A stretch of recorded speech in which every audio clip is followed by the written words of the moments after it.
2025ರಂದು ನಮ್ಮ ಗೌರವಧನ ಜಾಸ್ತಿ ಆಗಿರ್ತಕ್ಕಂಥ ಆದೇಶವನ್ನ ಸರ್ಕಾರ ಕೊಟ್ಟಿದೆ. ಅದು ನಮಗೆ ತುಂಬಾ ಖುಷಿ ವಿಚಾರ. ಇಷ್ಟೊಂದು ಹೋರಾಟಗಳನ್ನು ಮಾಡಿದ್ಮೇಲೆ ಸರ್ಕಾರ ಈ ಸಾರಿ ಏನೋ ಒಂದು ದೊಡ್ಡ ಮನಸ್ಸು ಮಾಡಿ ಬೇರೆ ಸರ್ಕಾರಗಳಿಗಿಂತ ಹೆಚ್ಚಿಗೆ ಒಂದೇ ಸಾರಿ 2000 ಗೌರವಧನವನ್ನ ಹೆಚ್ಚಿಗೆ ಮಾಡಿದೆ. ನಮಗೆ ತುಂಬಾ ಸಂತೋಷದಿಂದ ನಾವು ಸರ್ಕಾರಕ್ಕೆ ಧನ್ಯವಾದವನ್ನ ಹೇಳ್ತೀವಿ. ಜೊತೆಗೆ ಸುಮಾರು 2011ರಲ್ಲಿ ಯೋಜನೆ ಆರಂಭ ಆಗಿತ್ತು.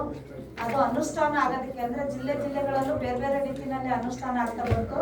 ಕಂಪ್ಲೀಟ್ ಆಗಿ 2019ಕ್ಕೆ ಎಲ್ಲಾ ಜಿಲ್ಲೆನಲ್ಲೂ ಅನುಷ್ಠಾನ ಕಂಪ್ಲೀಟ್ ಗೊಂಡಾದ್ಮೇಲೆ 4000 ಗೌರವಧನ ಎಂಬಿಕೆಗಳಿಗೆ, 2000 ಗೌರವಧನ LCRPಗಳಿಗಿತ್ತು.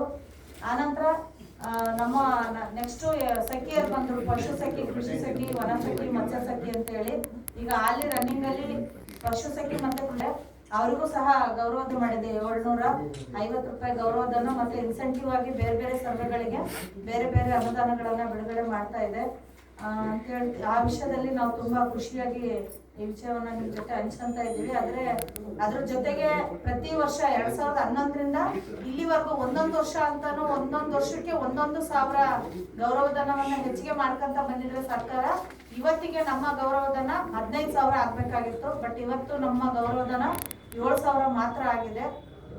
ಮುಂದೆ ಸರ್ಕಾರ ನಮ್ಮ ಗೌರವಧನವನ್ನ ಇನ್ನೂ ಹೆಚ್ಚಿಗೆ ಮಾಡಲಿ ಅಂತ ಹೇಳಿ ಸರ್ಕಾರಕ್ಕೆ ಒಂದು ಬೇಡಿಕೆಯನ್ನ ಇಡ್ತಾ, ಮತ್ತೆ ನಿಮ್ಮ ಸಹಕಾರ ನಮಗೆ ತುಂಬಾ ಹೆಚ್ಚಿಗೆ ಸಿಕ್ಕಿದ್ರಿಂದ ಈ ಒಂದು ಹಂತವನ್ನ ನಾವು ತಲುಪಿದೀವಿ ಅಂತ ಹೇಳಿ ಎಲ್ಲ ಪತ್ರಿಕಾ ಮಾಧ್ಯಮದವರಿಗೆ ನಾನು ತುಂಬಾ ಧನ್ಯವಾದಗಳನ್ನ ಹೇಳೋದಕ್ಕೆ ಇಷ್ಟಪಡ್ತೀನಿ. ಸರ್ಕಾರಕ್ಕೂ ಮತ್ತು ನಿಮಗೂ ಥ್ಯಾಂಕ್ಸ್.